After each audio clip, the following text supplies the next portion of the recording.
All right. Alright. All right now.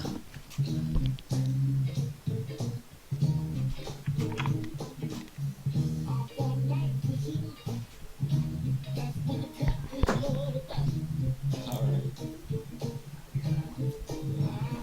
All right.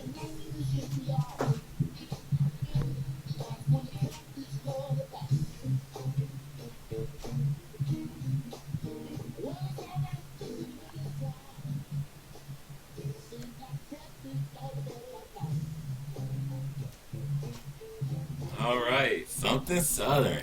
All right. Bobby Rush. That's Bobby Rush.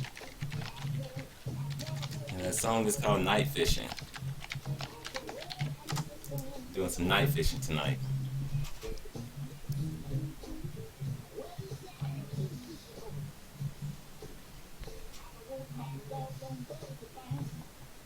All right. So I did a quick little sound check, and I want to just do you all hear any echo? Tell me. Is everything good? It was clear earlier, but I just want to make sure everything is good.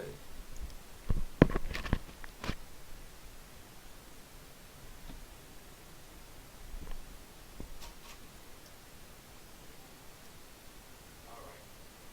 So I did a quick little sound check. All right, looks like everything is good from on my end. Great, great, great.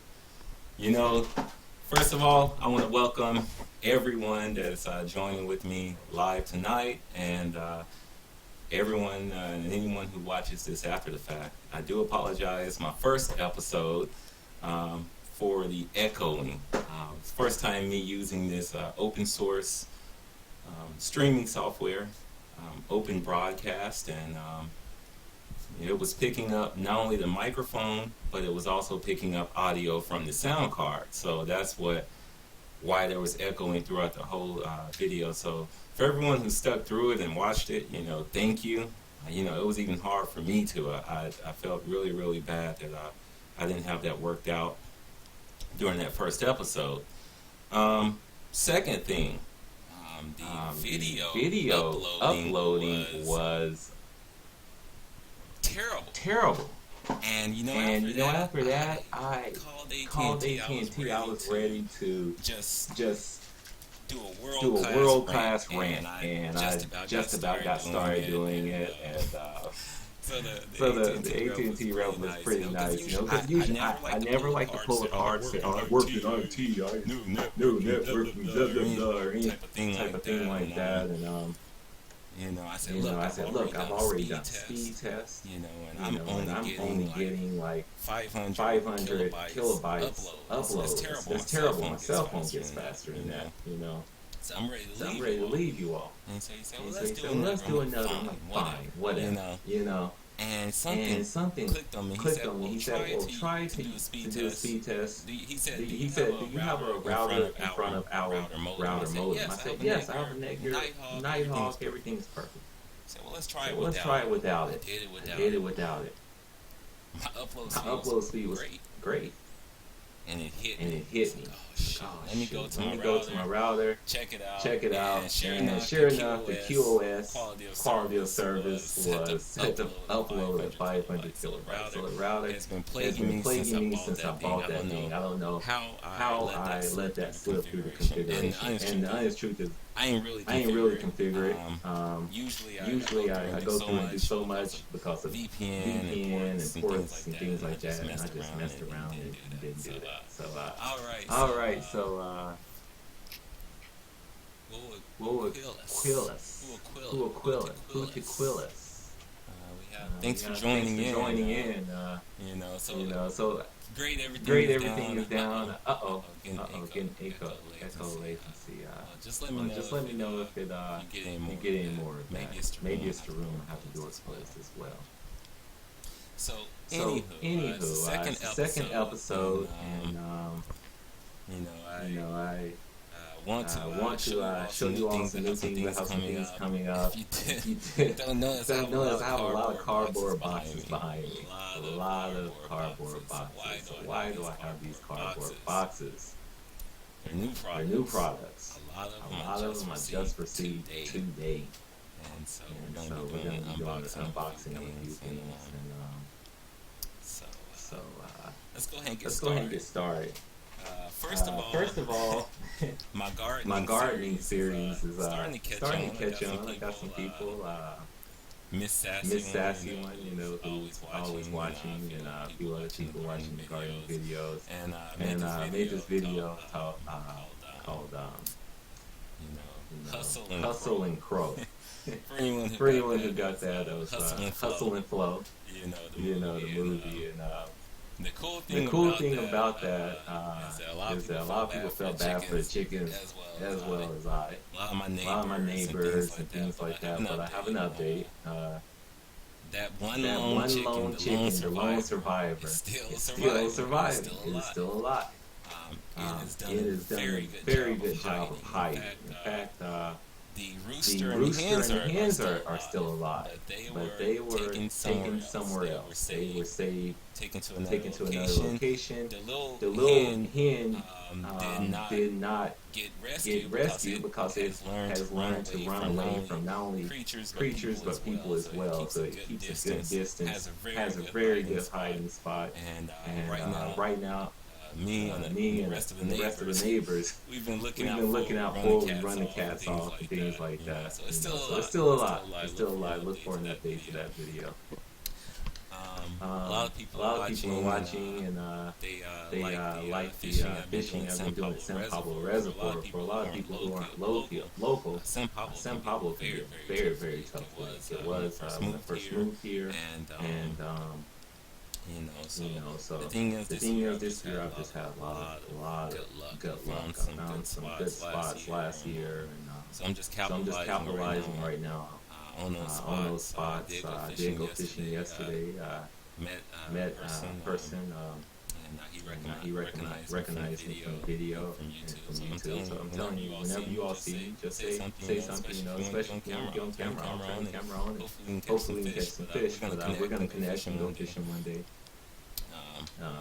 But I went yesterday and I did get skunk. But I didn't go back to my original spot. I said, you know what, I'm killing that one spot. I'm getting tired of that one spot. I want to go and find a new spot. And so that's what I did. I went for a new spot, and it looked beautiful. I found some really nice spots since they raised the water up. But I just have to learn those areas. And so we'll get some fish out of there soon. But yesterday I did get skunk. So I put up a lot of video with me catching a fish or some fish. I don't put up all the video where I don't catch fish, and I definitely don't put up all the video where I do catch fish. Sometimes it just doesn't make it's not a good episode, or I don't have time to edit it. So I'm trying to save up some of those videos and just kind of make a compilation one day. Alright, so it is June 24th. I think I probably only have about two or three more fishing trips in California, because in July I will be in Arkansas. I know there was one subscriber. He said he's in Conway, wants to connect, so we might be able to do that. He just needs to tell me where he wants to go fishing. Maybe I can go up there to Conway, or maybe he can. I'm going 3,000 miles. Maybe he can come. 50 miles down south, and we can hit up one of my spots down there. But a lot of other people in California out here that say, hey, maybe we can go fishing, whether it's at San Pablo or another place in my area. And I'm like, yeah, let's do that. Let's hit the Delta, And I want to go down maybe SoCal if I get a chance this year, and a few other places. A lot of people, I told you, I said, yeah, we can fish, and I do mean that. So anytime we can connect, someone who wants to fish, I'm always down for it. I don't ever mind sharing tips. Don't mind sharing my spots. Someone told me, Back home in the country, sometimes like you don't tell someone your fishing spot because some people they'll go fish it out. They will fish it out. But a lot of sports fishermen don't fish things out. They might put too much pressure on the fella. That's always a scary thing too. But I don't mind. I definitely don't mind that. So with let's look around real quick. And we got some new stuff from Guitar Center. That's not for this video, but I finally replaced my ukulele and about this Honer airboard. It's like a piano, accordion, harmonica. So I can't wait to try that. And we have some of these big boxes over here. We have a lot of stuff behind it. So that's gonna be probably the meat and potatoes of our unboxing. And we're gonna talk about the most effective lure I'm gonna use this year. We're gonna talk about the Ned rig, and we're going to I'm gonna show you all how I rig it up. And Don of Winky Doodles. Hopefully you all watch him as well. He's one of my featured YouTubers. But Don of Winky Doodles, he has said that he's Jaime still puzzled by your dead stick Ned rig concept, your double dead stick fishing technique. We have been catching these spawning bass. So I'm going to go into a little bit more detail about what I'm doing. So I fish out of a kite. A lot of you all know that. I fish out of a float tube. I fish from the shore.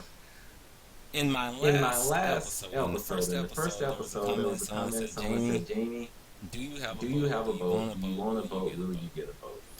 And I've been thinking about getting a boat for a while. Thing is, I live in a condo and storage for a boat and things like that is a little bit, have to find that. So it's only going to be more costly. It's already, as people say, it's costly to own a boat. But I'm a hands-on person. As far as maintenance, I will learn how to service that doggone engine and that outlet. And that's what I would do. I've been doing a lot of research on that. And I actually have been boat shopping. I've been looking for a boat to buy right now. Chances are very slim. I'm putting it out there, but I just don't do a whole lot of things spur of the moment. I do a lot of research and things like that. But I did. I looked around at some places. One boat I would really love to have around here. They make them in Arkansas. War Eagle boats. And so I reached out to them. And the closest distributor for a War Eagle boat out here is in Tulsa, Alabama. So I talked to the guy out there. He actually turned me on to one of the malls that would work really well out here as far as even going out to the bay, some of the water out here. And I also went to a local boat dealer and talked to them and what they have to offer and looking at climate boats, and they make the climate boats in California. I'm not looking for anything special. I don't need a big bass boat. I tell you what, I'll get a bass boat just as soon as I win the bass tournament and get some real sponsors. That's the only way I'm getting $60,000 plus bass boat. Even still, I'll probably not going out there, with something similar to a John boat.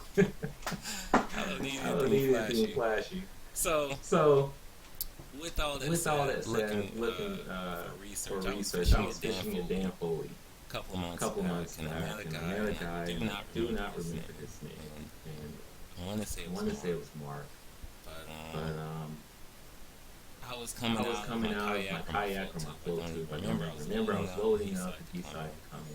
And he was in an inflatable boat. And I was pretty blown away because not only was it an inflatable boat, he had the thing decked out. It was custom with a hardwood floor. He had a trolling motor on it, and he had bass seats and everything. And I'm like, whoa. I said, do you mind if I touch it? An inflatable boat is a little scary to me. It's like, that doesn't seem scary. And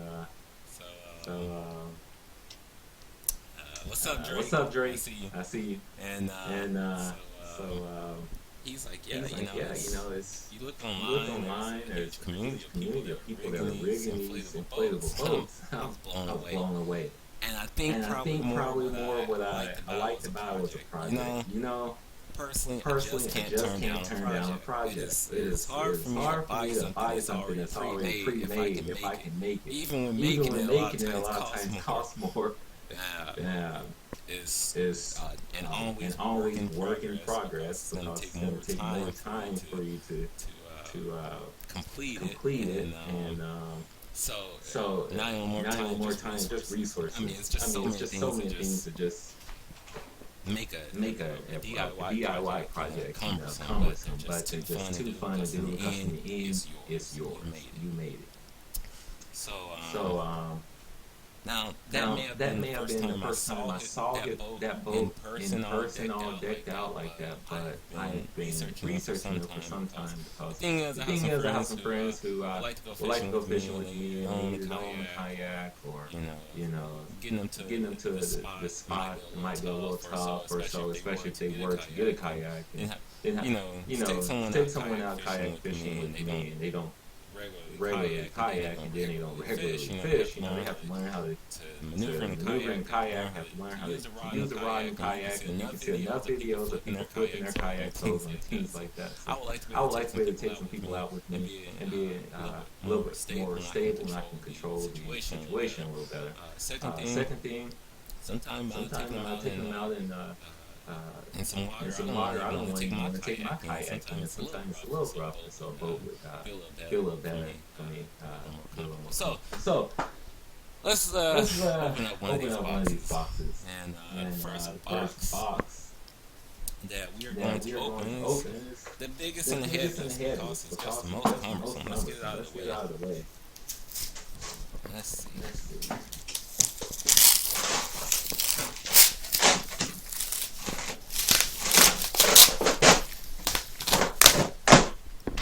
Sorry about that. That echo is all in your face. Let me take the mic off.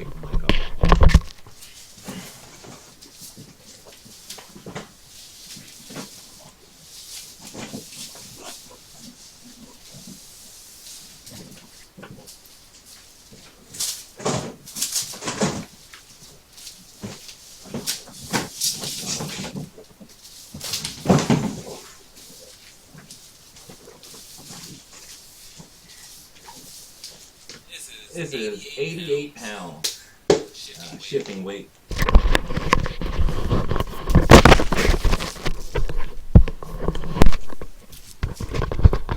Sorry about that noise if you're wearing headphones.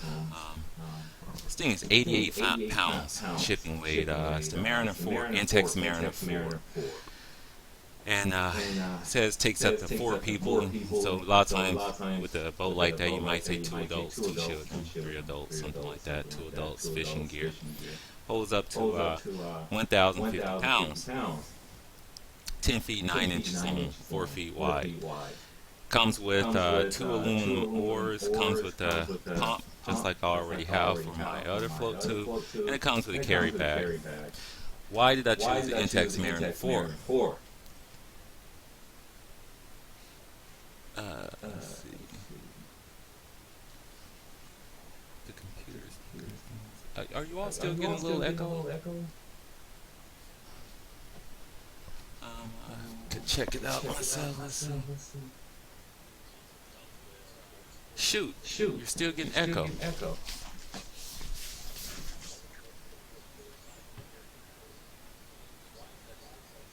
Let's just hold up one second. Let me try to see what these settings are.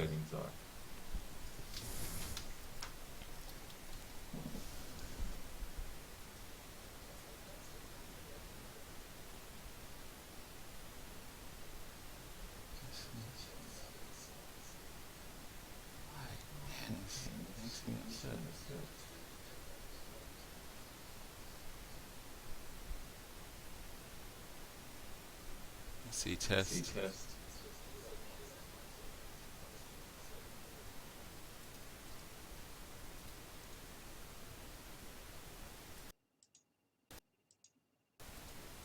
Test. 1, 2, 3.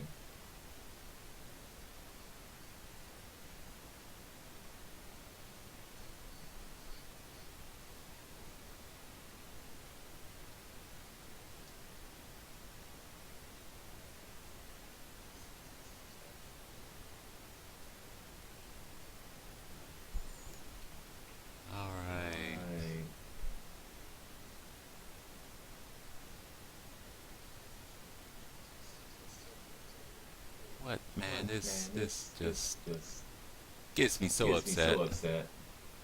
I'm gonna I'm stop gonna it and stop start it and back up. start back up. Test, test.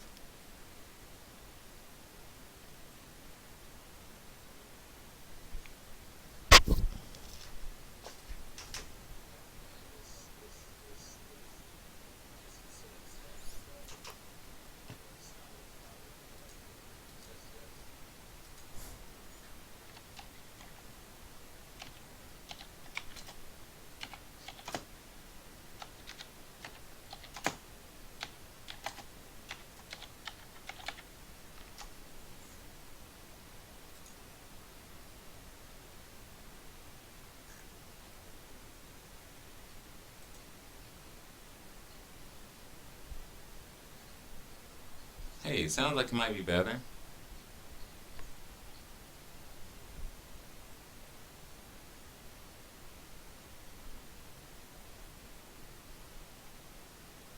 Test one, two, three.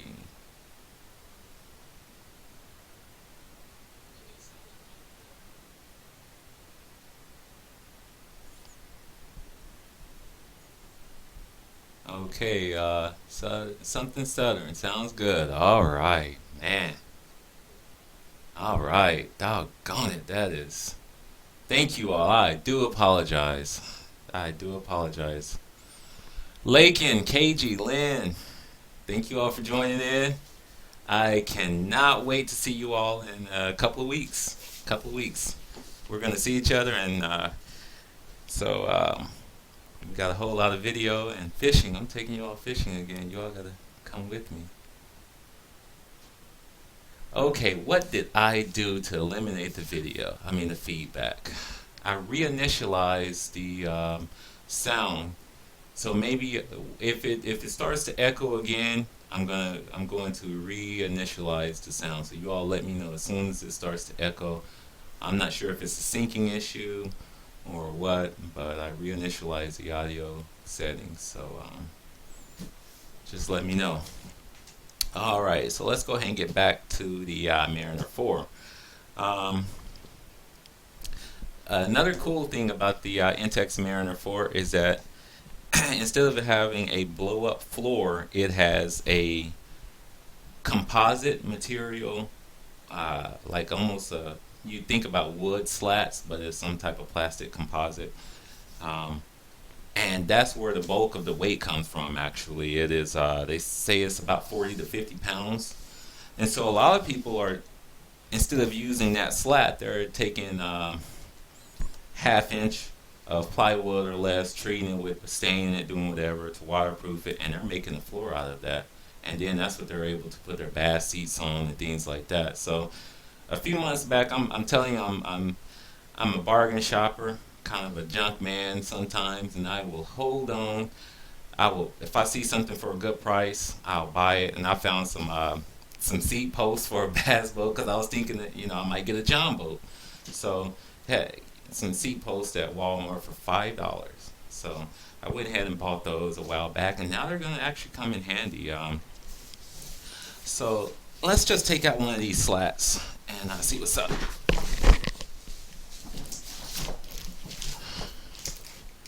I was a little upset because, shout out to my friend Anthony. We were at the office. They know I'm always down from one project to another. My brother Lynn says I have too many hobbies, but I said, hey, I'm thinking about getting this boat.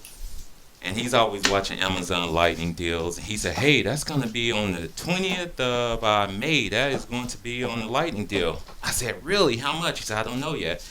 So I set my calendar date, and it was on sale for $190. This thing regularly goes for like $250 or so, but it was on sale for $190. And so I bought it, but Amazon, I guess a lot of people were buying, or they had limited stock. They said it wasn't going to ship until October. So I, last week I got a shipping notice that was coming in today. I didn't think I was going to get this week, so I had to do a mad rush. I did a mad rush to get all the accessories that I needed because maybe I can test this thing out before I go back to Arkansas. FedEx didn't deliver this boat until about 30 minutes or so before we went live. So I did not get a chance to go to the DMV to register the boat. So we might test it, we might not.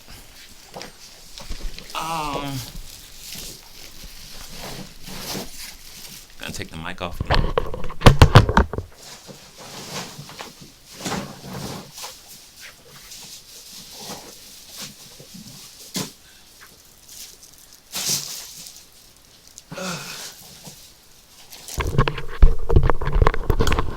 This is the boat. This is the boat. Doesn't like something you want to get in if it packs down to this small. I think more of the magic would be if I can pack it down this tight after I use it one time.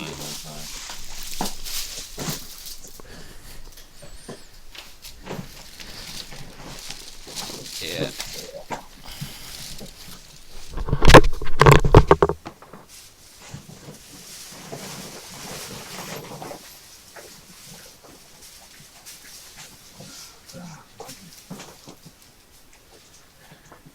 This is the floor.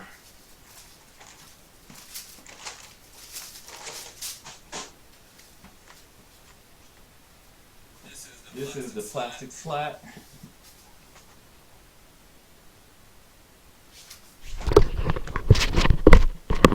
So here's the floor and here's the slab. I mean, it's pretty rigid. It's very rigid. It's heavy. And what a lot of people say online is to pack the floor in one bag and pack the boat in a different bag. You know. But there it is. It is, almost 50 pounds. And supposedly with this boat you can stand on it, an inflatable that you can stand and fish off of. Especially after you put the hardwood floor in there. Oh. And I didn't mean to rip the box, because what if I have to ship it back or something? Alright, so there's my new boat. Got this from Amazon as well.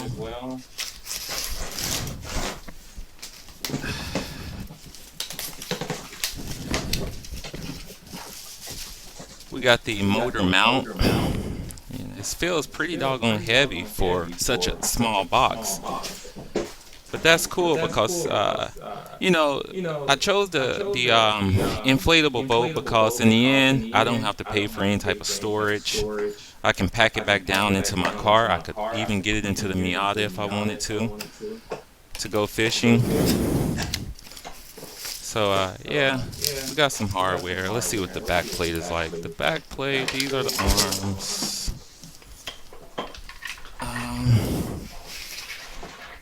It's not wood, it's like a plastic material for the trolling motor. So there's that. That's cool.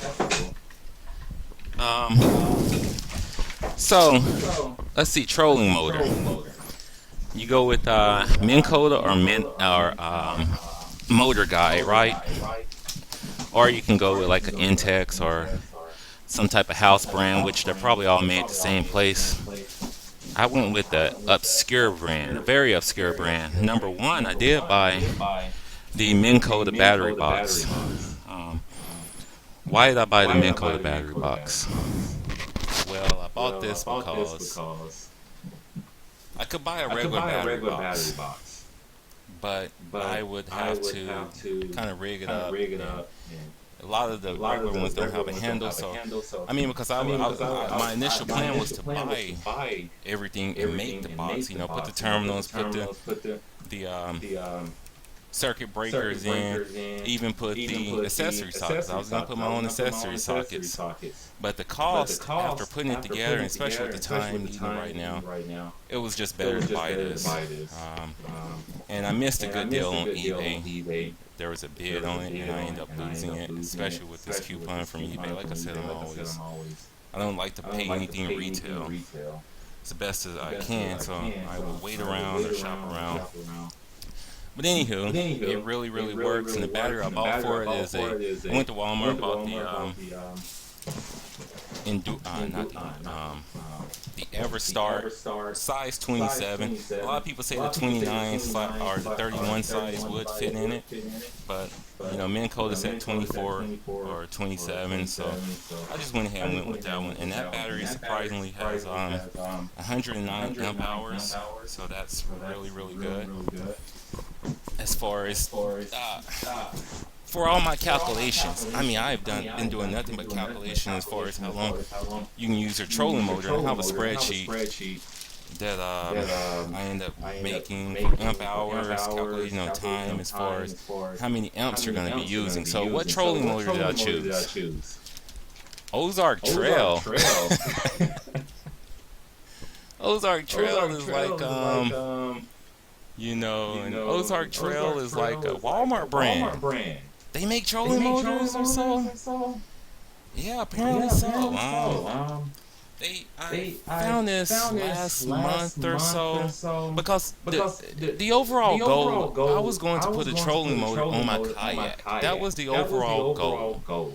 To find the cheap trolling motor, cut it, chop it up, and make it for the kayak. And the battery and everything, it just started getting a little scary to take my kayak with the trolling motor is about 20 pounds, plus a battery that weighs 50 to 60 pounds, and all this stuff, and put it on a kayak, and then if you flip that thing, you're probably going to lose your gear. It's gone. So you're about to lose hundreds of dollars, and it was just... even though I started to wire my kayak for it, I abandoned the project just because it wasn't going to be good. So with the trolling motor, I rent a boat at San Pablo or different places sometimes, and at San Pablo they have the reserve area where I like to fish, where I've been killing this year, but you can't take a gasoline engine back there. So with the trolling motor, I can take my own trolling motor, take the battery, and I can put it on their boat, and now I'm all electric, and I can take a boat and take some people back to where I want to fish. So I don't have to use this inflatable if I don't want to. So this is Ozark Trail trolling motor, stainless steel shaft. It's not composite like the Minn Kota. So why did I choose this? Why not stick with a big brand? Well, let's just go ahead and hit it up. Cost. This thing is on clearance right now at Walmart.com. Ozark Trail trolling motor. They have the 30-pound thrust. It's on sale for $69. $59 or $69. Now, Minn Kota's 30-pound thrust. That one is $99, and right now until July 1st, which they do it every winter, spring, they throw out these rebates, $10 off, so that make it $89 minus rebate. This is a 44-pound thrust, and it was on sale for $89. So for the same price I would buy the Minn Kota 30-pound thrust, I can get a 44-pound thrust. You say, well, you're using a 109 amp-hour battery. Why, that trolling motor is going to draw a little bit more power. Well, it could. Throughout my research, until you hit 5, you're usually 20 or less. Amps, I think it is. So, shoot, some of them are running. I saw someone's video on YouTube. They had a 55-pound Minn Kota, though, and it wasn't the Enduramax. And it was only pulling 7, 8 volts on number 1. Amps, and then about 15. Finally, when they hit the max, it hit 30. So, if this thing was, a lot of times they say maybe a pound of thrust, for every pound of thrust, that's an amp. So if this thing really did hit 44 amps, I could still get just about 2 hours with my battery, or 2 hours, if I was running at max speed. If I wasn't going to run at max, I can, through my calculations, I can do just about a full day. Now, I don't want to kill the battery, and, only time I'm going to use full thrust is to get in and out of something, but for the most part, it's going to be slow trolling anyhow. So, $89. The boat costs $190 on Amazon. That lightning deal is over. The last time they had it for $190 that I through my research was back in December. But the thing is, for someone lucky in California, someone is selling the Intex Seahawk 2, which is the Mariner 3. minus the hardwood floor, but you can put your own hardwood floor in there. Someone in Santa Rosa is only selling it for $60. I wish I would have saw that. I've already contacted them, and they're on Craigslist. They're in Santa Rosa, Seahawk 2. Go and look that up if you want that boat and you're out here. But that thing is just as rigid, 3 layers. And this boat has 3 layers of PVC lining plus a fabric liner inside of it, so it's really, really strong. It's really, really strong. So $190, if you were going to buy it right now, I would probably get from VM Innovations, I think it is. They sell on eBay, they sell on Amazon, and they have a couple of codes. Depending on how much you buy from them, you can get $50 off if you spend $500. And right now they have a 10% code. I think if you look on their Facebook page, you can save, I think 10% off the order. A lot of times that's tax. They're not in California, or they're located in Nebraska, Lincoln, Nebraska. So if they're not in your state, you don't have to pay sales tax. Well, in California we still have to, but in other states you might not have to for online purchases. So, man, I look forward to using this. Compared to other trolling motors I've had the pleasure of messing around with, this one feels just as good. Yeah, Ozark Trail, they make clothes. They make a whole lot of stuff for Walmart. It's their house brand. And, I bought this backpack one time, Ozark Trail, and that thing was garbage. I took it on a trip, and it just was falling apart throughout the whole thing. And I said, I'm not going to buy their stuff again. But, it just all depends. I've been trying to figure out who makes this trolling motor for them. A lot of times, big brands, big companies, they make the same thing. That's the same with the battery. I chose a Walmart battery, the Everstart, but it's made by Johnson Controls, which makes batteries for all these companies. All they do is change out the labels, So, yeah, let me just slide this over here. Another cool thing with this trolling motor, I don't know if it will work with a Minn Kota prop, but it did come with 2 props. These look like weedless props, so it did come with 2 of them if I were to break one or so.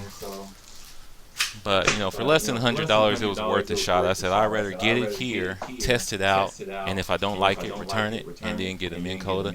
But if I do like it, I'm going to keep it. Doesn't say anything about a warranty, though. I don't know, what you're going to do if, that's why it was important for me to have that circuit breaker so I don't burn the motor out, because I don't know who I'm going to call. I doubt Walmart is really going to take care of it. They're clearancing them out, so I don't know if they're even going to make them anymore. So I guess that's the riskiest purchase that I have. So yeah, we're about to start a new project, and the thing is with that project is, I'm definitely not going to be able to start it completely until August, because I've already been looking around for the hardwood, the plywood and things like that, and but the only thing is, a lot of people once they inflate them, they keep it inflated, and they keep it on the trailer. Well, I have to take mine down each time. So that's another cool thing where the power center comes in to play, because I can plug my air inflator to it, so I can use my dolly, carry all this down to the shore, and then I don't have to hand pump it up. I can just let the battery pump my boat up and everything, and really when I take that out, I'm going to take someone else with me, so hopefully I'm going to get some help from them, to do all this stuff. So yeah, again, it was $190 for the boat, but you just keep waiting around, especially as it gets colder. If you're not in the market for one, they're gonna every year they kind of go down in price again. I did buy another Intex inflatable boat. I was originally gonna buy this one. I wanted to take this one back to Arkansas, but at 80 pounds, I mean, just to get it there and then to ship it back, even if I would have shipped it there first to bring it back, I got to pay an airline fee because it's overweight, oversized. Could be $150 one way. So I'm like, it's not worth it. So I bought a very inexpensive one for there. I'm gonna have to test out and try out before I even play around. Lake and KG, Lynn, Justin, that's what you all are gonna be in. I have a kayak home. So buy your So own buy life your own jacket. life jacket. Lakin, I finally Lakin, I replaced finally my replaced my ukulele too. ukulele too. So So I hope you're I still hope you're using still that one. using that one. Uh, Uh, I think it I sounds think it good. I'm sounds good. I'm monitoring on one of my monitoring on one of my tablets. So tablets. if you So all, if you all, you know, you know, hear any echoing hear or any anything, echo or please let anything, me know please let me again. know again. Do we have any Do we have questions? any You all have any questions? You all have any questions? questions? Please just Please jump just in, jump in, type something type up something there. up there. And And otherwise, I'm going to go otherwise, I'm into gonna go my into next my next segment. segment. I want to I talk want to about talk about the Ned the rig. Ned rig. So if you're here for If the you're here for the fishing, fishing, that that Ned rig. Ned rig. So I'm going to So give I'm you gonna just a give you moment. I just a want to go moment. I get a want to go fishing get a rod fishing rod and and air out this air place. I out this got the place. I door got the closed door and I'm closed and I'm burning up in burning here. up in here. So just give me So one just give me second. one Get those second. Get those questions out there. questions Type out them there. up Type there. them up there.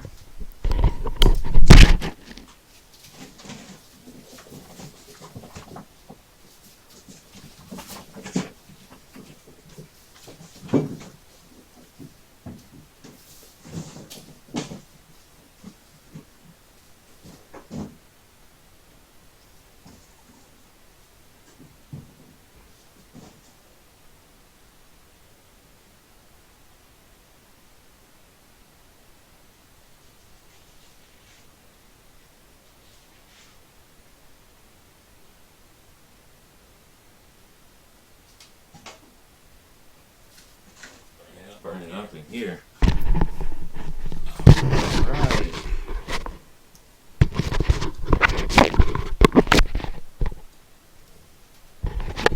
All right. All right. So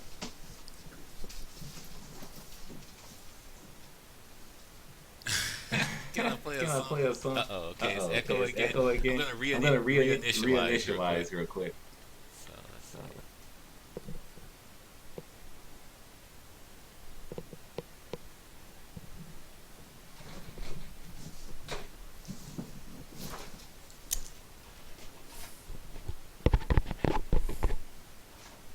let's see. All right. So I will try to play something on my ukulele. Uh, the bad thing about this, I wish you would have said play something on the airboard because at least I will have an excuse why it comes out bad. I haven't played the ukulele since. See, I'm taking it out of the box. I haven't played the ukulele since last year, and that's when I gave it. It's not even in tune.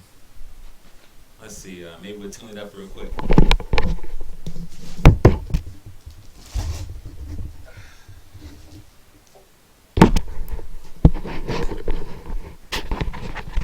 This one's nothing special. Shoot, it was only $50 at Guitar Center on sale, and so I end up picking that up with some eBay coupons to get, you know, getting that stuff for less than what the price cost anyhow by kind of wheeling and dealing. And that was a cool thing back in the day. Guitar Center, you used to be able to go in there and negotiate prices and things like that and come out sometime with some really cool deals. And they don't do that anymore. So while we mess around to get that thing going, because I don't remember the tuning, honestly. It's not the same as guitar, so let's see. G, C, E, A. Let's see.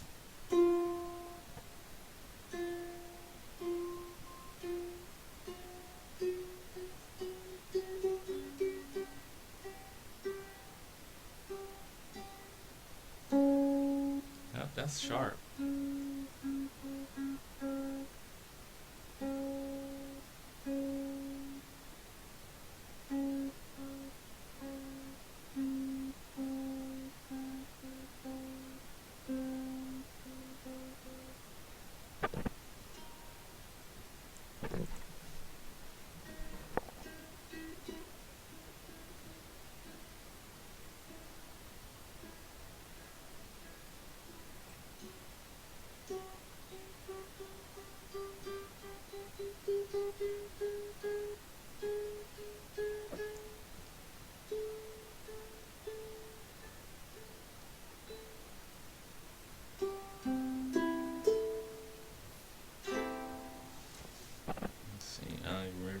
$10 on this thing.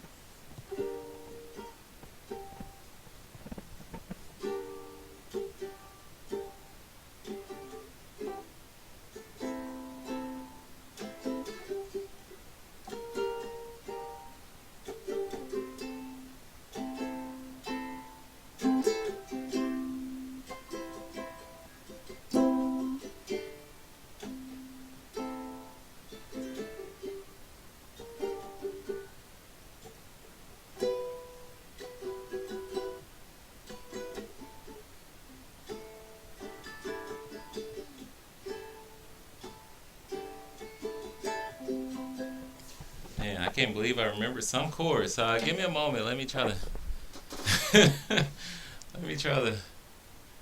Uh, Let me try to get a song or something. Get some chord chart up there. But you like it? I'll get you something, man. All right. Not sure. Maybe you're a woman. I'm not sure, but so I'm just saying. You said man. I said man. So, with YouTube, I can't see you all, and but you all can see me. Shoot, you all. Let's see what this. This is called an airboard. It's called an airboard.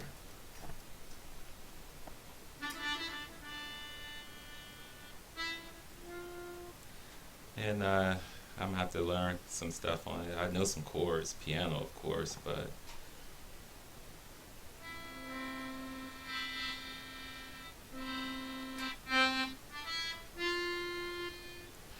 I guess I could play like Stand By or Lean on Me. Oh, yeah, some people are really good at this thing. It's more than like a recorder. I have to even learn how to hold it and everything else. But it comes out with a really, really funky sound. I think that's the thing I liked about it. It's a very obscure sound. Like an accordion. One time I saw this accordion player and I was blown away. The accordion. But with this, I have to get my lungs up. I haven't even played my harmonicas in a while. Yeah. I'm only doing one note stuff. Okay, let's get to fishing for a little bit. See some more stuff. These outdoor angler fishing reels. They only cost $10, and they're 7-ball bearing. 7-ball bearing. Walmart. This is a size 30, but they also have a size 20. I bought these for my travel reels and to let other people use them. I went ahead and bought 2 of them, and I'd be doggone if this thing doesn't feel pretty good. It's only $10. It's still on sale for only $10. So if you all need a new reel, man, I just do not believe in spending too much money on gear. Shoot, my guitars didn't cost nothing on the wall, anything like that. My fishing gear, I'm always buying on sale or something like that, because when you have a hobby, your hobby will drain your pocket. And the biggest thing you want to do is don't spend too much on it, because every time I go in the store with fishing stuff, I'm going to go down the fishing aisle. If I get close to a music store, I'm going to walk in. I didn't want an airboard. I saw it and I'm like, I think I want to try that. So, that's just how music is and such. So, my dead stick. Let's talk about that real quick. As Don Winky Doodles calls it, the dead stick. How I fish with my Ned rig. And let's go ahead and pull a Ned rig out. Let's talk about my Ned rigs. I don't even use Z-Man TRDs half the time, even though I have some. I have a lot of them, I just cut up a worm, cut it in half. And I've been using like Yum baits. The little small package of Yum baits, they're less than $2 at Walmart. Walmart is the Bass Pro Shops for a lot of people, because Bass Pro Shops are usually kind of far away. So I'll take some of those and I will cut them in half to get my Ned rig. I don't have any in the bag right now. I wonder where they are. Sometimes I use these. Cream. Very cheap. Think less than $2. Cut these in half. This color has been working. But yeah, I do have my Z-Man. I stopped buying the TRDs. Don't buy the TRDs. Just buy the Zinker Z's. This is a peanut butter color. Peanut butter is like really hot. You see Don a week ago was using that color. And I went ahead and bought the California Craw Zinker Z's. The reason why you buy the Zinker Z's instead of the TRDs is not only can you fish this like the Cinco or what have you, but you can cut this one in half. And you have your TRDs. So you cut this in half, you have everything the TRD would be. And you get more bang for your buck. You get more in the package essentially versus buying the package of their lure. When it comes to the jig head, I did buy Z-Man lures. They really only like to use Z-Man jig heads because they have this wire coming out the other end of it, and I'll show you one. Z-Man baits, you can't even store them alongside any other soft plastic because they will melt. They're very gummy, so I don't know if y'all can see. Maybe my resolution just isn't too good. Let's see. You see a little hook where my thumb is? It's not like a jig head a jig head that we're used to seeing on other lures are built like. I have to open this package.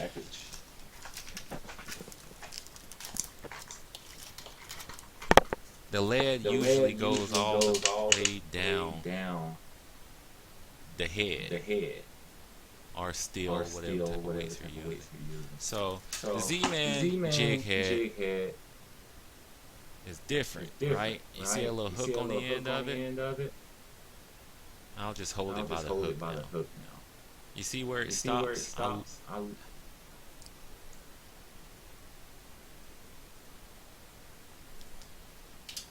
Z-Man soft plastic. Let's just do a stretch test. Here's one I cut in half. It just stretches. You see all that salt. The more rugged they get, the better they hold on. The more, you know, this thing, once you get it on jig head, it doesn't want to come off. If I use a Z-Man or any other lure on a regular jig head, I'm always having to fish it back on. So you really want to use a Z-Man mushroom jig head when you're using the Ned rig on the TRD. So we'll go ahead and rig this one up. We'll go ahead and rig this up.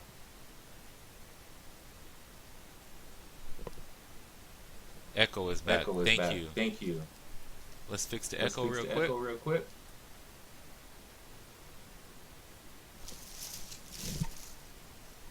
Okay, the echo should be gone now.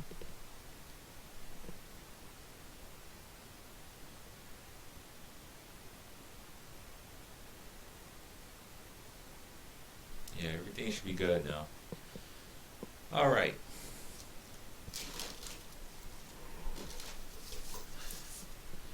Pull out my other ones. So to get the jig head to get your lure, here's the cream. If I were to pull it as much as I did the jig head, not only will it come apart, but it will break. It will just break. So what do I do to keep my Ned rigs on? Because the bass will kill it. I use super glue.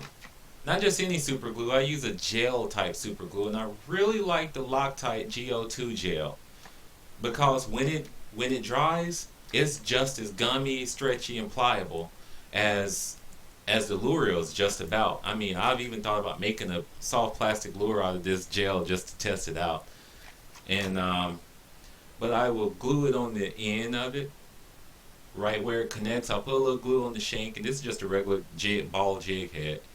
And I'll glue it on there, and I can fish with the Ned rig for such a long period of time. One of the things I've been testing out is I'll take a strip of this super glue, I'll glue it along here for like this lure. That's not a Z-Man lure. I'll glue it along here, and I'll dip it in salt. So that way I'll have salt, just a patch of glued on salt along the lure. I've done this to hard baits as well. And they catch fish. Now, I'm not going to say that was the reason why they did, but, you know, they do. Like this lure right here, one of my crawfish. I have caught some bass on this one. It's glued down the body, but also on the pinchers, I have super glue with salt on it. Super glue and salt. And I also have a rattle. I have a rowel, like a worm rowel, impregnated, pushed inside the plastic, and so I'll cap it with the super glue. And, you know, it makes the lure stay on there a little bit. I have a lot of fishing bags. I have a lot of fishing bags, and I store a lot of gear, and sometimes I am just, I take too much stuff with me, whether it's to work or anywhere else. I take a backpack full of junk I don't need for the day, and so that's what it is when I go fishing. So what I've really been trying to do is get down to just the lures I'm using for that day, and maybe a couple or a few extra ones that I might want to try out that day. And one of the things I do so they don't rust, I use a fly box. You know, and I bought this, you know, man, it just kills me that these things are so expensive sometime in the store. I end up getting one of these. I wish I would have bought the other one. They were on clearance last year at Walmart, I think, for like $5 or $3. And this way, after I use a lure that is wet, I can just hang it up in here and let it dry. Another thing that I do for my lures is that I will put a patch of silica gel inside the package. You know, those little packages that look like salt or what have you, when you buy shoes and things like that. You know, here's a small one I'll keep inside. Whenever I get a big box of something, here's a big one. And I'll keep this inside my tackle box and things like that so my lures won't rust out. You know, so whenever you get those these little packages, hold on to them. Put them in your tackle box, put them in your lure box, and things like that so that your wet bait doesn't get in there and rust up the rest of your gear, you know. One of my, I really think that this has a big effect on the fish I catch. Don of Wiki Doodles, if you watch him, he uses this stuff. Magic Strike. Magic Strike. It is a gel. You squeeze it. It's not. I used to use the spray ball stuff, but you always have to spray ball. You know, this stuff comes out pretty thick. You take it, you rub it on your lure. I'm telling you the truth. It seems like when I catch a fish on the Ned rig, I can throw that lure back in the water and it won't get anything. As soon as I put that Magic Strike on there, that next strike, I'm gonna get them. The fresher that stuff is on there, man, it's just good. And so that's why with the Z-Man lures, as we showed, it stretches out so far, and you know that those salt pockets, eventually the salt is dissolved, so you just have plastic holes and indentions. You put that attractant on there, now it's filling up in there. So the more this lure is in there, and that salt makes it float anyhow as it going down, that attractant is gonna come out and they'll kill it.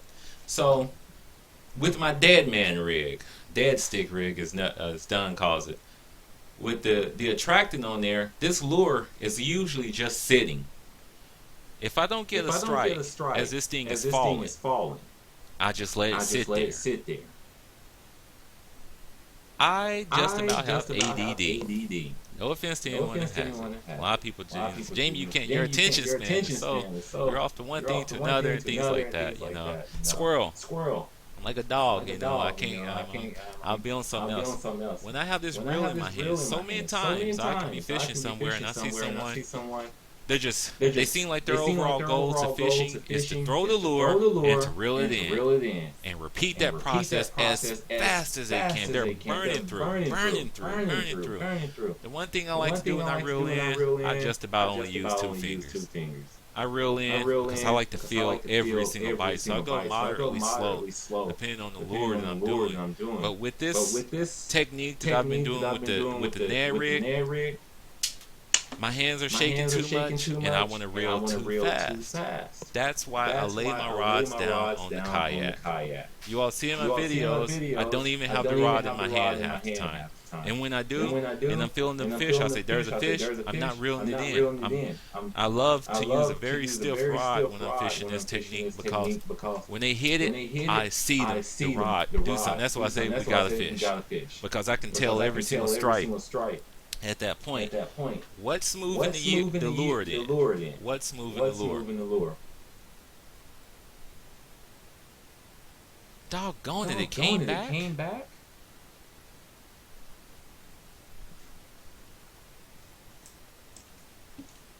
Hold on, we're gonna fix the echo. We gotta figure this out. Maybe I'm gonna have to use a different broadcasting software.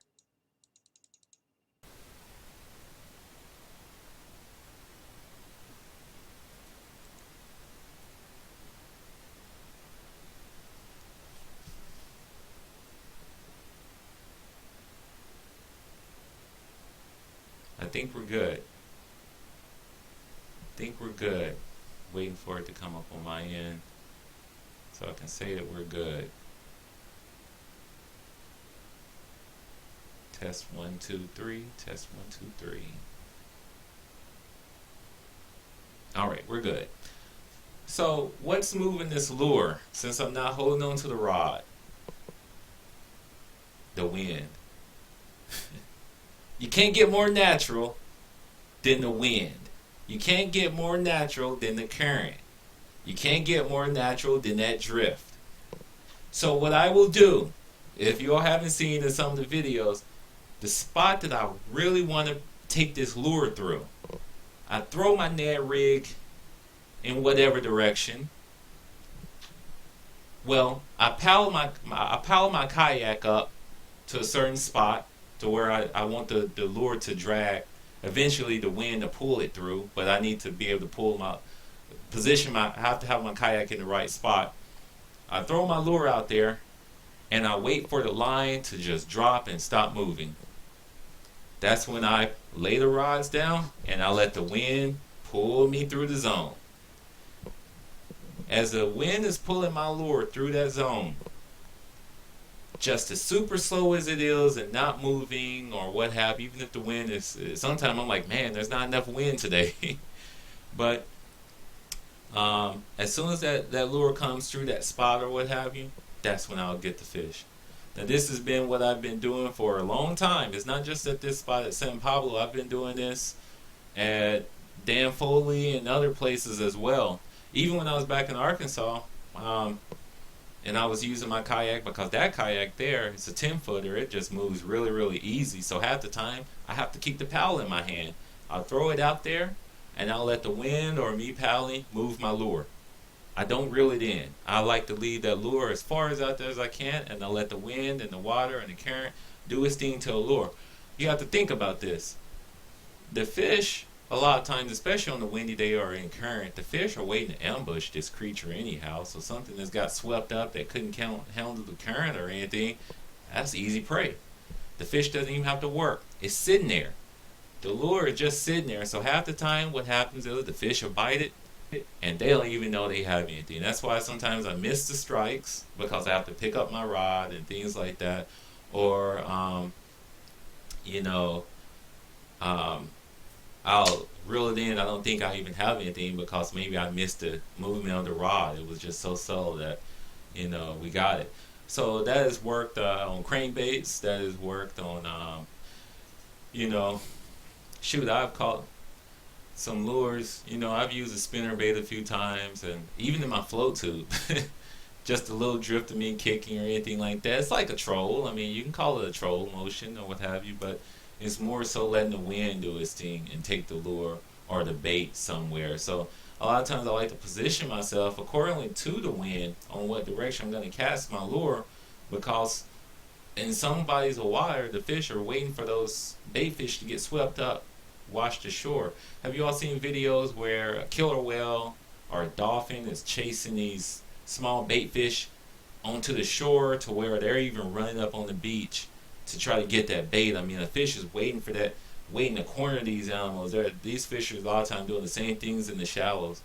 I personally don't like to fish deep water. I love to fish 6, 8, 12 feet. Once it get 15 feet, I usually don't even fish it. I don't even fish it. And, but if the situation is right and that's where the fish are, I have to do that. But a lot of times it's not my zone. I'm looking at my fish finder and I'm saying, this is a good spot. Cover wise, X, Y, and Z.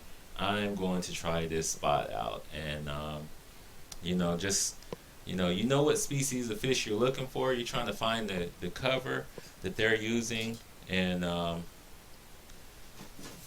those are some of the tips. I don't know. Just another thing for you all. If you were to go to Walmart, they're clearing out some of their fishing gear again. Last year I bought that Pelican cooler for a super price, but they have some of these little cheap hooks, 75 cents. And they even have some, where are they at? Gama Sutra, Gama Katsu hooks, $1.50. Things like that. You can get a lot of terminal tackle right now on sale. And that's what I've been doing. This was only 75 cents. Now, when I get my fishing reels, what I do is I will use bicycle grease, waterproof bicycle grease inside my reels, because the if I might get my reels wet, I might drop them on the side of the kayak sometime trying to land the fish. I'll hold it like this or something, and the reel might dip into the water. So I'm always taking my reel apart to re-oil it up. Just it's pretty simple. I have a video out there servicing my reels, but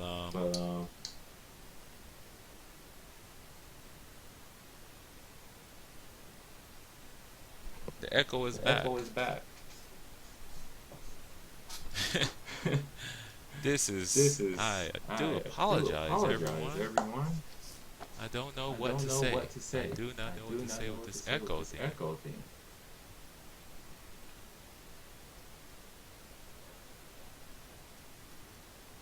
I have to find something.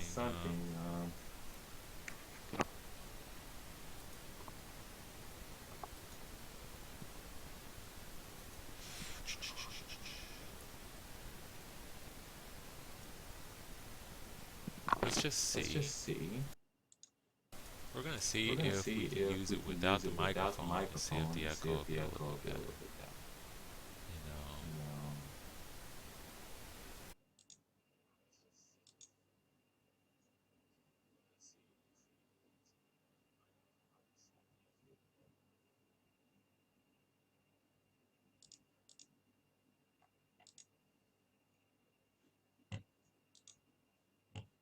Thank you all for sticking with me. If you're going through this, I apologize. I need to get a day of just nothing but troubleshooting on this matter and trying out different software so that we won't have these echoes.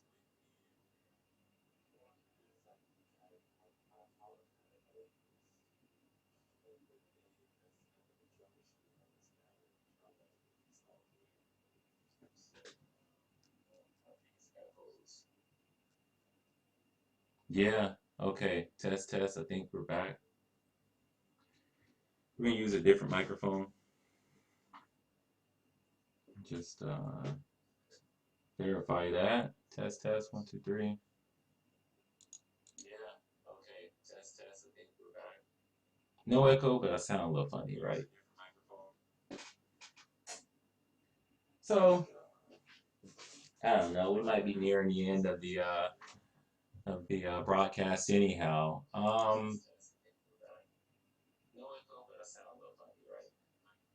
Yeah. Okay. So, you all have any questions? You all have any questions?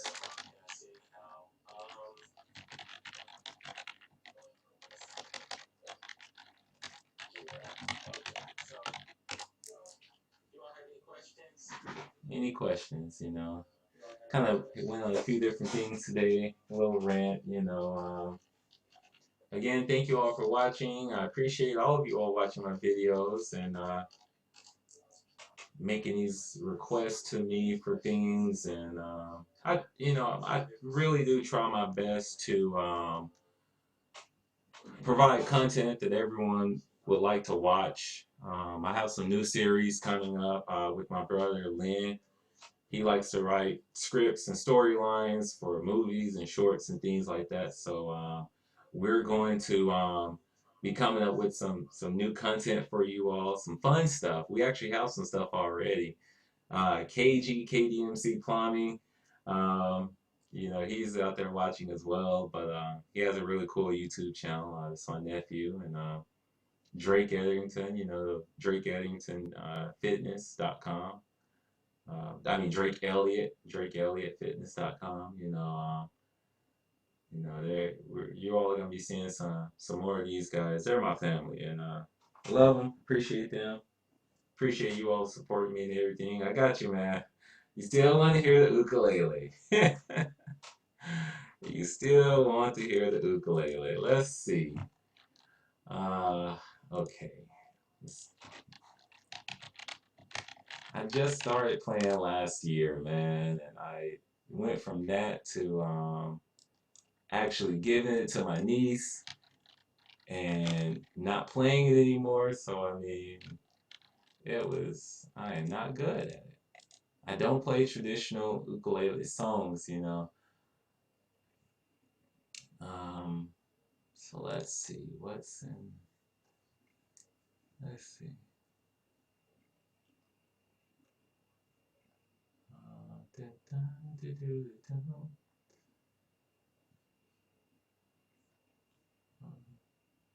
That one might be easy. A flat, F sharp. No, that wouldn't be good. Let's see.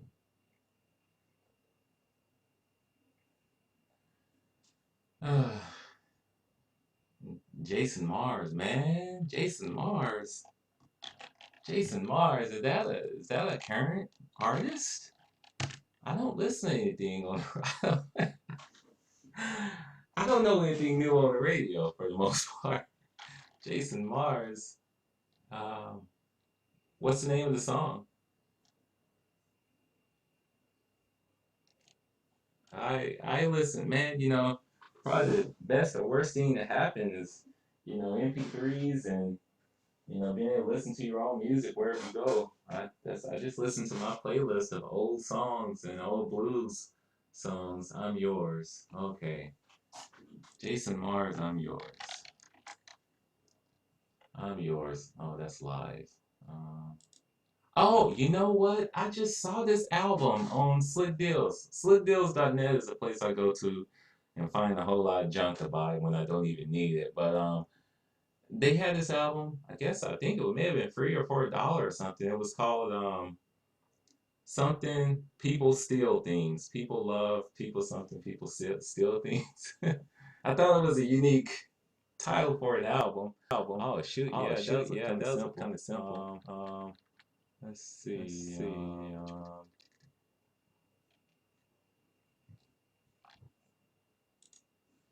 Let's see what I have then.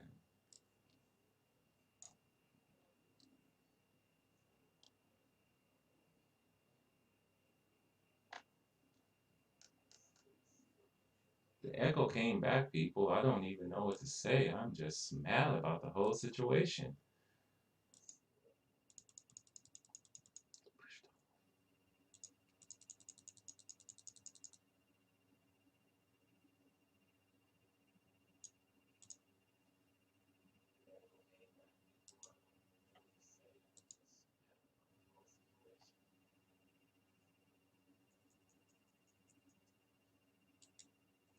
Seems like it only wants to come back with my voice, but you all hear all the stupid clicks I'm doing, you know.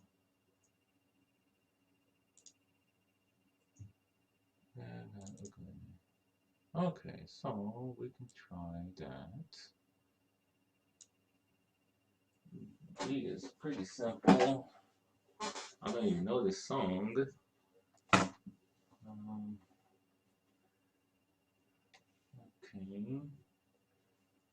D and an F sharp. B and an F sharp. B and an F sharp. Not hard. F sharp.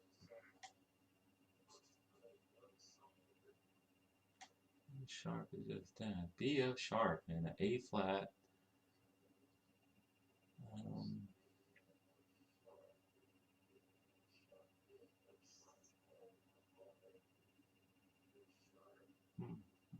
okay. A flat. Okay. Well, we're gonna cheat it. We'll cheat that one. Let's just hear the song real quick.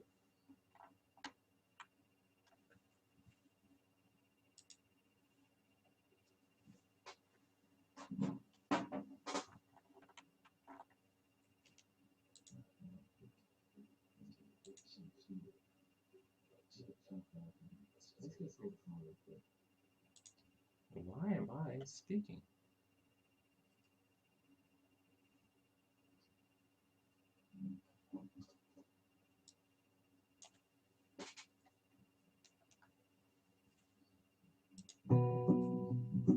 Oh, I'll play the bass line to it. He put me on the spot, man.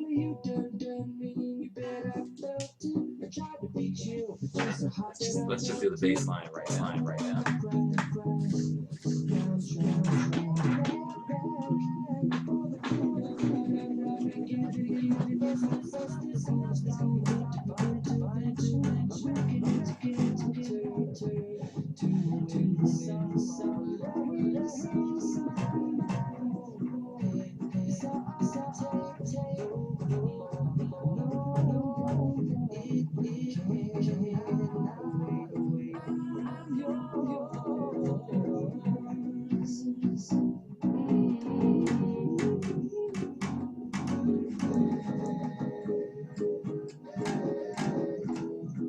I'll learn it for you, man.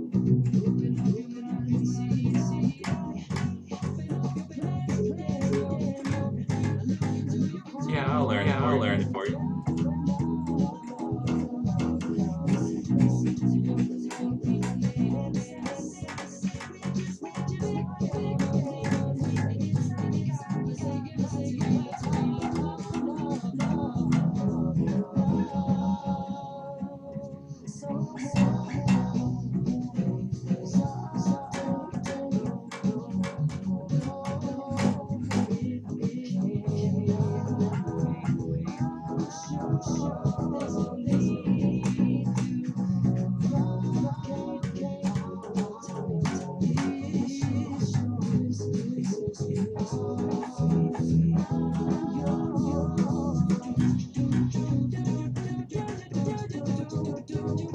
Yeah, that's a good song. I'll learn it. That's my next song to learn. That song is going to introduce me back to the ukulele. So look for that song. I'll play a couple songs along with some music on my YouTube channel. So that'll get me back on the ukulele. You want a live stream number three. Okay, we'll do something like that. We'll do something like that. Anyone else, man, put me on the spot, and I love it. You all are good people. So Zach Brown band. I will look it up. Do you play? Something Sutter. Do you play? Yeah, we got the echo back. I'm gonna try to work on that. But do you play? Take me back. You play the trumpet. You know, the trumpet is one instrument that I would love to learn how to play. That is just a really cool instrument. That's one I always said to maybe I end up getting a trumpet one day, and why not? The French horn, yeah, it counts. I mean, they're similar, but shoot, learning the guitar, me too. I'm more bass. Originally I got these instruments because I wanted to make a blues band. and I just wanted to sing. I just wanted to sing the blues. I was harp man, you know. I played the piano for years, but just wanted to play the harp, the harmonica, and the thing is, find players. So I said, well, dang, I'll just start recording my own music. Well, dang, I gotta learn these things. First, I was gonna be real cheesy and just use something from the computer, making some MIDI sounds. Just too cheesy for me. I love real instruments. So I got a guitar. My brother Lynn gave me a guitar, and so I started learning it. You start jamming with people. Everyone wants to play guitar, so I bought a bass. You know, because people a lot of times you go into a room and I play guitar. Everyone has a doggone guitar, but then you need a bass player. So I bought a bass, started learning it, and start playing around with people, and that gives me a lot more opportunity to play with people, honestly. And so I play the bass mostly, and I love playing the bass, you know. So but I still mess around the guitar, and the ukulele has been extremely fun learning. And but yeah, to my core, I'm a blues man. I love the blues. I just, you talk to someone, they say, "Oh, the blues," it's sad. No, it's not. Blues is every song you hear on the radio is a blues song. And somebody crying about somebody left them or somebody happy. Bobby Rush says you can get the blues when your woman leave you or she stay too long. But yeah, Louis Armstrong got you to play the trumpet, Dave Matthews Band. I'm telling you, when my brother Lynn, way back in the day, he started learning guitar and wanted to learn music, and I was such a turd back in the day. I wish I would have learned or been right beside him trying to say, I want to learn with you, and I wasn't. And I missed the opportunity of learning at an earlier age. And but he used to listen to a whole lot of other music, whether it was alternative or just more different type of music. Than I was listening to just R&B. I didn't even listen to the blues then. And man, the stuff I was listening to was such watered down stuff. Now that I look back, I still like it, but as far as instruments, when you get a group of people together, don't get me wrong, when people make music and make beats and stuff on the computer, it takes some artistry there. But when you get a group of people in a room and they're making their music with their guitars and their drums and just real instruments, every nuance, see, that's the thing. When you make a beat on the computer and what have you, a lot of times they just make it, even when you're doing recording something live, somebody might do a riff and then copy it over and over and over again. But when you have some live music and someone makes a mistake or the nuance there and things like that, it's like, I love to hear it, so that's, back in the day, I hated live music. I was like, it's not the same as the recording. Why won't they play the same music as the recording? And nowadays, I'd rather listen to the live version with every nuance.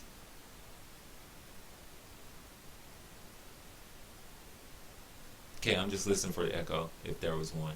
It's I love it. And so I have different versions of different songs live because I was like, oh, he messed up there. I love it. I don't point it out to say he messed up and that he did it wrong. So many times when people are playing music, they're like, they want to get the version down perfect. There's nothing wrong with that. But I love a person that can take a song and kind of make it theirs a little bit. Yeah, I know you're playing a cover. I get that. But you just made it yours versus going somewhere and saying, oh, that person's not playing it right. No, they're playing it their way.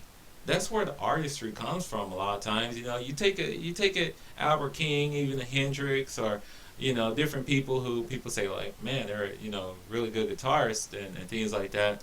But you find out, one of them didn't learn how to read music, or didn't know how to play the guitar. One of them played it upside down, or what have you. They took it and made it their own. I just a new guy, and he's gonna be in the Bay Area.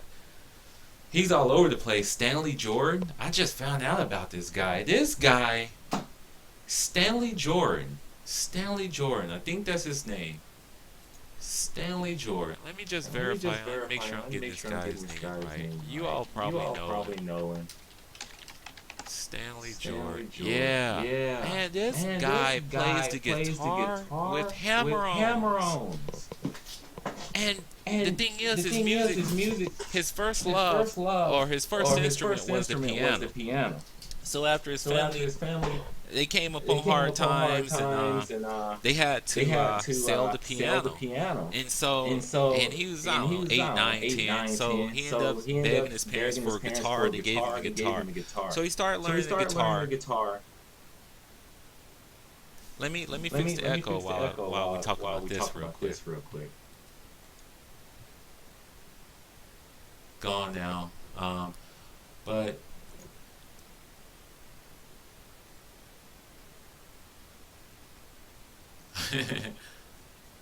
Jimmy, yeah, Eric. I just read something where Eric Clapton. I don't know if it's. I don't think it's authorized, but something just happened, or something is happening with him, from maybe just old age or just playing the guitar, where he can't play chords. It's getting harder and harder for him to play his guitar and everything. You know, it's a blessing getting older. To live a long life. You said Jamie didn't last too long. But I mean, our bodies don't last forever, so we got to take advantage of every single day that we have. You want to learn something? Learn it now. Do it now. Tomorrow is not promised, so you need to get to it. Be nice to people. You don't know if that's your last time seeing them again. Even if they're a butthole to you, move on, and because we don't know what's going to happen tomorrow. But Stanley Jordan plays his guitar um, like this. He says he sees the guitar like the piano. That's what, when I started learning guitar, it was so hard for me. I would say, why are the notes this way? Why are the chords this way? It didn't make sense. I was looking at the strings versus looking at music. And so one of the guys that was his name is Chris. He's a musician in this area. Man, you talk to him, he's really this hippie type dude. And all his favorite band and grouper is like Tower of Power. Man, I used to play with these guys. But he's a really good musician. He plays trumpet, trombone, guitar, bass. A lot of times he's bass now, but piano. He plays a lot of different instruments. But he said, "No, Jamie, I want you to play this." He turned around, went to the piano. He said, "Blah blah blah blah blah." I said, "You want me to do that?" He said, "Yeah." I said, "Da da da da da." I got it. But Stanley Jordan would just do these hammer on. So if you look at some of his videos, he's hammering on with his guitar, and he'll go to a different guitar or to a different piano or something, and still be playing along with it, because he sees the instrument. Because when you play piano, you're playing treble and bass. So man, that was pretty amazing. And it was Steve Buchwright who told me about Stanley Jordan. So yeah, Mackie plays classical stuff. CeeLo, yeah, So, when Stanley Jordan I listened to the interview not too long ago, and he's like, I bet you have people growing up telling you you're doing it wrong. And yeah, you think about going back to fishing, the wacky rig. Someone who probably didn't know much about fishing, this is my story, took that plastic worm, stuck the hook through it right there, and threw it out there, and someone looked at them and laughed and said, "You're doing it wrong. You need to put the hook in this way and make it Texas style rig, That's the way you rig a plastic worm, like Texas style. You're doing it wrong." And that person went out there and caught a fish with a worm like this. That's amazing. See, this is where you take the Ned rig, another lure that a lot of people at one point like, that's garbage. Why would that catch a fish? I want something to have all of these bells and whistles and spinners and A-rigged up, and I want it to look like a trout. So you got these big 3D Savage trouts and Savage gear, which I have some of those, and S-wavers and all that type of crap. But I have way more fun fishing with this super simple Ned rig. I have way more fun fishing with, if I have it in here, I don't think I have it in here now, but with these little crusties, little tiny little tiny jigs. They're so small. You know, the finesse fishing has got to be some of the funnest fishing that I do, versus just burning that crankbait or the spinner bait through there. With these little lures, I mean, I just get quiet and I get still, and I fish really slow, and it becomes really really fun. And so yeah, you're learning your instrument. Just just just love the music. Just love the music. When I see people who play, and especially they're always, a musician is always going to pick up another instrument and try to learn it and everything else. And you start appreciating other people playing music, and you try to absorb anything you can from them, and just love it, and just keep it up, man. Where are you located again? Southern something? Something Southern. Where are you located?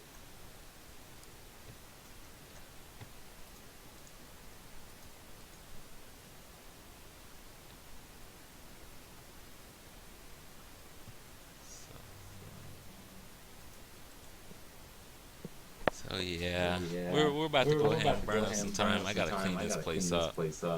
See if I can get this boat together. In a few of my videos, I think 2000, earlier videos. If you look at my kayak rigging videos, I had the kayak in the living room, and then I have a kayak in my mom's kitchen in Alabama. Okay. And so you know, I'm gonna have this boat.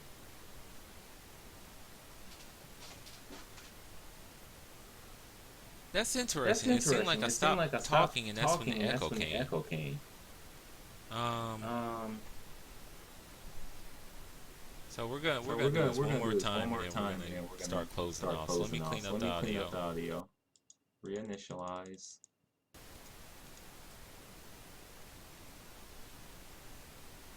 All right. So there shouldn't be any echo based on past times I've done this method and fixed it. Hey, Robert, I see you.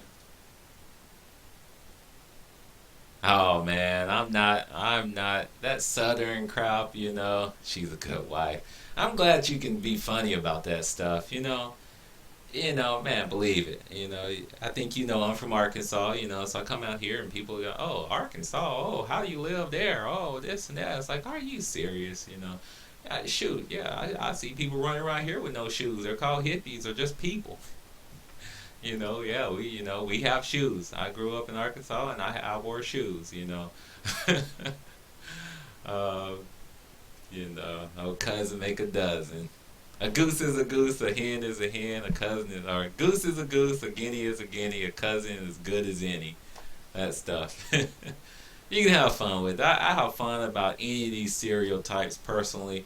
I mean, my family and I, man, we will joke about any of that stuff, because we just have fun with it. But, you have other people who try to take it and beat you up with it, and or silly stuff, yeah, they're ludicrous, and so, but when you have ignorance out there, you just have to take it, smile, laugh about it, keep it moving. You got the right attitude about that, man. But it's life is just what we make it. We have to be good to people, even when they're not to us at times.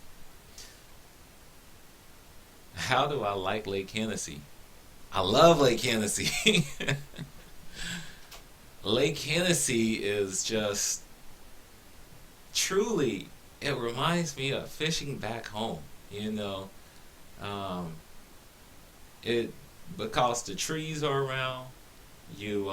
Yeah, the thing is, I just heard about it. I talked to a guy at San Pablo the other day. He's like, "Oh, you talking about Con Lake, Con Dam, or what have you?" And I'm like, "What?" But I guess that was like you just called it. That's what people call it around here. So that's a local name. So when I say Hennessy, you can tell I'm not down, or I don't know the local lingo, I guess. So now I know Con Lake, Con Down. Don't know why it's called that. So if it's something that has a different meaning, or so, inside joke or what have you. Um, Have you bought any new Lettermans? Yeah, it is a nice drive through wine country, but it's hot through there, and you gotta watch out for all those bikers. And I ride my bikes and everything, and but a lot of these people with bikes, they think they own the road. We have right of way in a sense with the lane, but don't do anything silly, stupid. Your bike does not equal a car. I don't care how much it costs or how much you pay it for. You get hit by a car, you're messed up. So don't take a chance, especially with all these people texting and driving. Um, this is my third Letterman. Actually, maybe the second one I bought, but I don't carry my Letterman. Here's the thing. TSA took my last Letterman. I love that Letterman, but I ended up breaking it, and they replaced it under warranty, and then I got it back. TSA took it. But and yeah, it's my fault. I forgot it was in one of my bags. But I don't carry this one too much. I take this and I leave it at home. What I take with me out into the wild are other multi tools made by some cheap stuff from Home Depot. I paid $2 and got two in the pack in, some stuff like that, because I end up rusting them. I'm telling you right now, when I go fishing, I lose gear. I have lost so many knives from the float tube alone, because when I'll lay the knife or the multi-tool on my lap, and when it's time to get out, it's usually dark. I forget that I have it on my lap because I didn't put it away, and I'll just stand up, dump all my stuff in the water. I lost one of my Foxy Shad or Foxy Minnow poppers yesterday from the kayak, same way, and some other lures. So I start taking less expensive stuff with me out into the wild because, yeah, this is a Super Tool 300. Yeah, it is heavy. It's definitely not one I like to carry daily. I used to have not the Surge, that's heavy, the Wave, I think it was. And it was light and had scissors in it. I caught a crappie at Lake Hennessy last time I was there. I did. So yeah, it wasn't a big one, but I caught a small crappie, and that thing was delicious. Lake Hennessy or Con Lake has, I think they said, some type of landlocked salmon in there or something like that. So I bet they're really deep. So I'm gonna have to get down there. So Hennessy is my new place. Looks like some more people are coming. They don't want me to leave. Hey, if we have new people here, keep on. I'll keep it going. Just know that we've been having a few audio issues, but I know how to clean it up now, at least. So just let me know when it happens. Do I ever fish Santa Rosa, Sonoma County? I have not fished up there yet. Last time I was up there, I saw this water on the side. Sonoma. No, that's Napa County. But yeah, I will. You just tell me. Shoot. You all find me some good spots. Right now the kayak lives on top of my FJ. That's my fishing vehicle. I save gas driving me out of it, but when it's time to go fishing, I jump in the FJ. I got all my, a lot of my gear. I don't keep everything in there. I don't want anyone just think they can go break in my car and get all my fishing gear. But the kayak is still up there locked down right now, so I'm always ready to fish. So yeah, Echo. Okay, we'll fix it. Thank you. So the Echo should be gone now. Thank you. I have not fished San Pablo Bay. Who fishes San Pablo Bay? I live less than a mile from the, I guess you can still call it San Pablo Bay, Rodeo, Carquinez Strait, Eckley Pier. I live less than a mile from this stuff, and I have saltwater gear, so I just do not know the fish what's good to keep. I just watched a video on YouTube the other day where this guy, you too far away. I just watched a video the other day where this guy was taking the fish a hook out of a fish's mouth, and he got his finger so close that the fish bit his finger off. He didn't know what type of fish it was. When I'm catching fish that I don't know too much about, or that I know have teeth, like a gar or a bowfin and stuff like that, I take a stick, or I'll use my Leatherman or something. I jam it in their mouth. So as I'm getting whatever out of their mouth, they can only close it down so far, you know. Then they can't get my fingers, so I'm using, you know, something like that to jam their mouth up. I wouldn't trust a fish, you know, that has teeth, you know. But shore fishing for striped bass, yeah, I'm down to do it. I'm down to do it. I have the gear for it. I just have to I just have to fish for it, and I still have not caught a striped bass. That's on my bucket list. I have not caught a carp. I have to go ahead and just go after that stuff. I just have to do it. So yeah, San Pablo Bay. I'm down to do it. Let's see, a cadet. You know, I love knives. I have a lot of knives, and I have a lot of different knives and different brand from good to bad, whatever, different sizes, different styles, and things like that. So I like to just keep them around for different things. They're tools for me, and so you know, I like to when I find something that's different or so, I'll get it, keep it, store it up, and try to use it every now and again. So let's see. So we lost some people, but you know, any other questions you all have? Any other questions?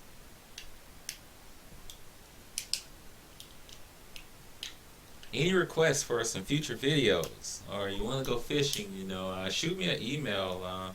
If you can't find my email on YouTube, the reason I don't want you all to put your personal information like your email address or anything else on YouTube, because spammer might find it or start junk mailing you. So if you go to JaimeAstin.com/contact, you can shoot me an email. You can even send me some pictures. Kenneth Barnett, Kevin. I have some pictures from some subscribers that they you know, caught some nice fish. I mean, shoot, Kevin went down to Lake Hennessy the same day I was there. I was there in the evening. They were there in the morning at a different park, and they caught some huge, huge bluegill and red ear. Had another guy just said he went to Berryessa. He was talking to me yesterday at San Pablo, and he went to Berryessa and caught some red ear and some bass and stuff, some huge ones. So I haven't caught a speckled trout before. I'm very new to catching trout. You know, the trout that we have in Arkansas, you have browns and things like that once you go up north into the mountains and things like that. And I never fish for trout. And so now, right now, I have not caught like a native trout. I'm just catching these stock trout. So it would be nice to find some.